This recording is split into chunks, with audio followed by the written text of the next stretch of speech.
Jared Haas with FrenchStretch.com.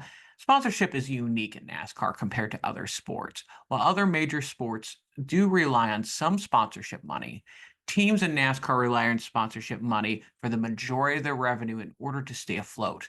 Sometimes bad apples can appear. This is the story of Big Daddy's Barbecue. Big Daddy's barbecue sauce was originally founded as Echo Resources, which was an oil company. With the unpredictability of the oil market in the late 90s, the company decided to shift its strategy and become a barbecue sauce company. The company's CEO was Daniel Lloyd, and his son Daniel Lloyd Jr. was the president. The marketing strategy for Big Daddy's was to plaster their logo on race cars. Big Daddy's entered the sport of NASCAR in 1998. Tony Roper had the Big Daddy logos displayed on the number 31 Bob Breverick owned truck at Homestead Miami Speedway. During the race weekend, Big Daddy's provided catering at the racetrack for over 3,000 people. Roper would finish 36th with engine issues. For the rest of the 1998 season, Big Daddy's would occasionally appear on the number 31 team, even when Roper left the team and Kevin Swinski took over the truck. Big Daddy sponsored other race teams as well. Ronnie Burkett's Slim Jim All-Pro Series car was sponsored full-time by Big Daddy's. Burkett had a connection to the higher-ups at Big Daddy's. On Big Daddy's website, it listed Ron Burkett on the board of directors for Big Daddy's Barbecue Racing Company. Ron is related to Ronnie. Trix Racing had Big Daddy's on their car as both Randy McDonald and Ken Bouchard DQ'd the car during their attempts. Even Hendrick Motorsports had a one-race deal with Big Daddy's on the number 24 truck with Jack Sprague driving at the 1/2 mile Portland Speedway. Big Daddy's was ready to ramp up their sponsorship plans. They had sponsored Burkett's and Lance Norrick's entry in the Featherlight Southwest Series race at Phoenix Raceway.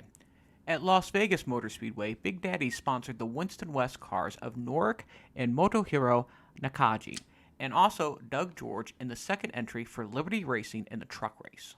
During the 1998 exhibition race at Twin Ring Motegi Superspeedway in Japan, Big Daddy sponsored the three cars of Ron Hornaday, Norrick, and Nakagi. By sponsoring three cars in the race, Big Daddy's caught the eye of a NASCAR Cup Series team needing a sponsor. Junie Donlavey's team would have a brand new look for the 1999 season. Donlavey's driver for 1998, Dick Trickle, left the team to drive for the number 5 car in the then Busch Series, while sponsor Heilig Myers left the sport. Donlavey's team manager, Jason Hedleski, who currently spots for Matt Crafton, saw the three Big Daddy's cars in an expedition race. He decided to call Lloyd. Quickly, a deal was made to have Big Daddy sponsor Donlavey's team full-time. The deal seemed to have strong benefits for both sides. Donlavey secured a sponsor for the 1998 through 2001 season, while Big Daddy's would have a connection to a large East Coast food store chain through Donlavey. Who would pilot the number 90 car for the next season? Donlavey went with a relatively unknown 41-year-old driver at the time, Mike Harmon. When asked why he signed Harmon, Donlavey said, "I like to work with rookies because it feels good to give them a chance at this level." Before 1999, Harmon competed in 11 of the 19 events in the Slim Jim All-Pro Series in 1998, with a best finish of 5th that season. If not for the Donlavey deal, Harmon would have likely stopped driving. With sponsorship backing, Harmon was scheduled to compete full-time for Rookie of the Year in the NASCAR Cup Series. But before the season could start, Big Daddy's had an issue trying to make its first payment. Regarding the delays of the first payment, Donlavey said, quote, "It's no big deal yet."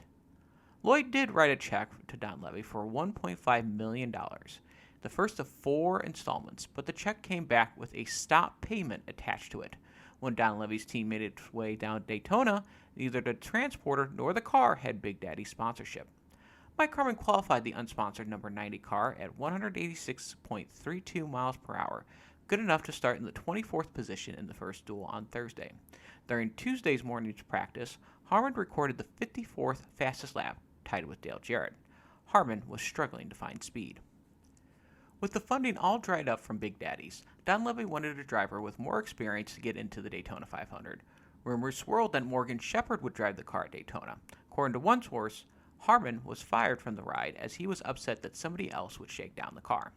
A day before the duels at Daytona, the number 90 would be piloted by Mike Wallace. Wallace drove for the team before from 1994 to 1996, but this deal would be a one-race deal, as Wallace was running full-time in the Truck Series with Jim Smith and Ultra Motorsports.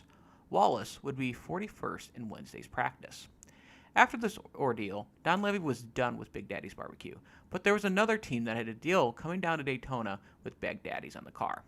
In the Busch Series, Big Daddy's decided to sponsor the number 75 team of Henderson Motorsports full-time. With the sponsorship, Kelly Denton was running for Rookie of the Year honors. Like Donlavey, the team was waiting for sponsorship money to come through.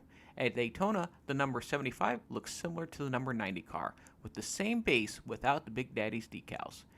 Even though Big Daddy stated in a newsletter email that they were still working with Henderson Motorsports after Donlavey nipped the deal on Wednesday, February 17th, the team was done with Big Daddy's. Denton would only run a partial season for Henderson in 1999. Yet, there was one driver who actually got paid by Big Daddy's. Ron Barfield said he received payment for the sponsorship when it was displayed on his truck during the 1998 season. Barfield ran his family-owned car for the 1999 Daytona ARCA race. Big Daddy's helped to cover 3/4 of the entry fee. In the Cup garage, Donlavey was trying to find a sponsor for his car.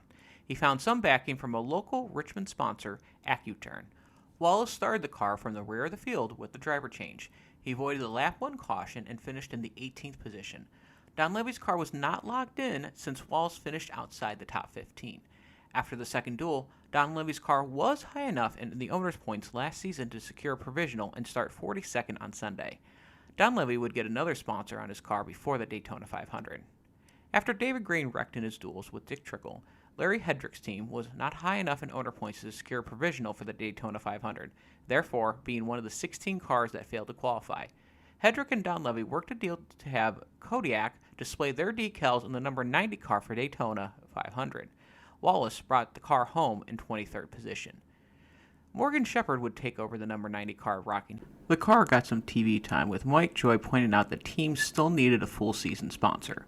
Pep Boys jumped on the quarter panels of the car. While Pep Boys was considering sponsoring Donlavey full-time, nothing came to fruition with this deal.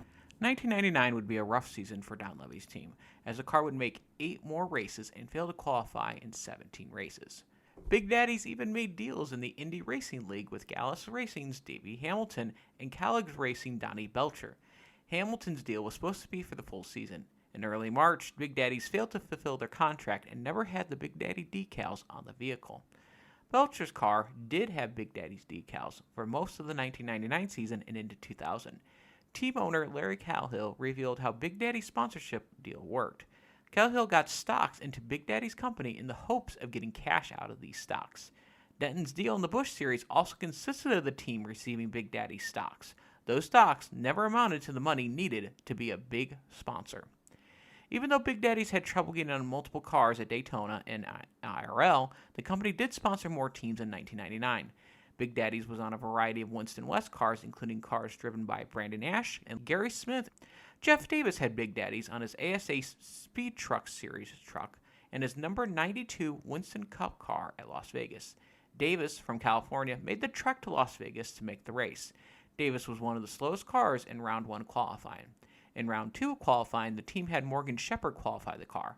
Shepherd posted a time slower than Davis's first round speed. The number 92 would DQ in their only attempt of the year. Even though the number 92 team was a one-race deal, Big Daddy still wanted to sponsor a NASCAR team full-time. Big Daddy's paired up with Lance Norrick's number 90 truck starting at the second race of the year, which was Phoenix. With doubts that Big Daddy's even paid Norrick, Truck Series spokesman Owen Kearns confirmed on April 17th that Big Daddy's had not missed a payment yet to Norrick's team. But before the race at Bristol Motor Speedway on June 5th, Norrick removed the logos from the truck due to missing payments. Norrick's team would struggle to get to the track. Norrick had to lay off most of his crew members and show up at the racetrack with just 2 full-time crew members. Rumors swirled around that the team shut down after not showing up in Michigan. Norrick's team would skip the next 3 races to regroup his team. In late 1999, Big Daddy's was still sponsoring cars, but with less controversial results. Big Daddy's made an appearance at the Brickyard by being on the new number 62 Finley Moore Motorsports car. Businessmen Randy and Robert Finley bought into the assets of Bud Moore's old team to run it, as Moore was seen as a consultant on the new race team. Big Daddy's did pay the team before Finley Moore Motorsports was established.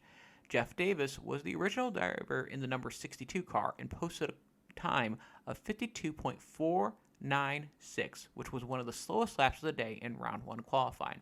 The team decided to have Lance Hooper try to qualify the car in second round qualifying. Hooper ran a half second faster than Davis, but was not enough to get the car in the show. Big Daddy's was a one-race deal, and Finley Moore Motorsports would be shut down at the end of next season.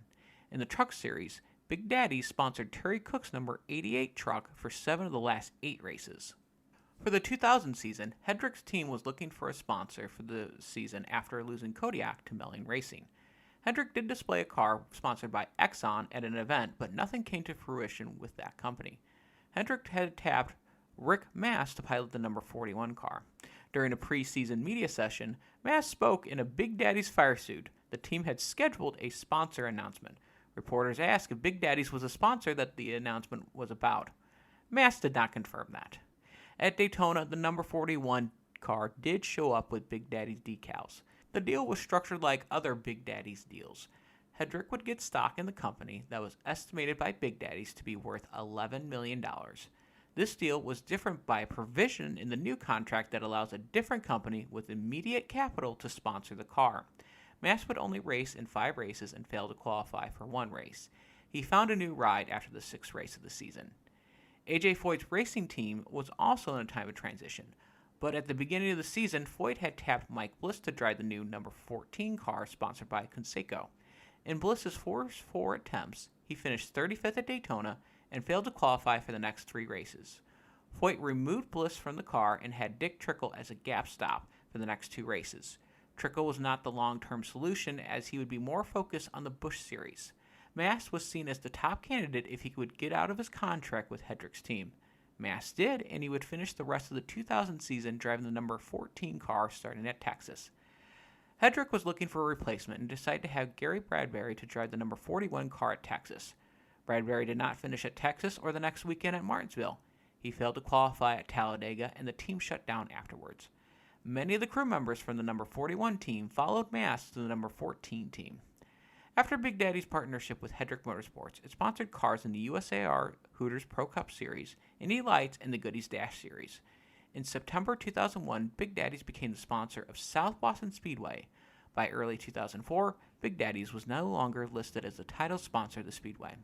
The last race that Big Daddy sponsored a car was the 2002 season opener at Daytona for the Goodies Dash Series.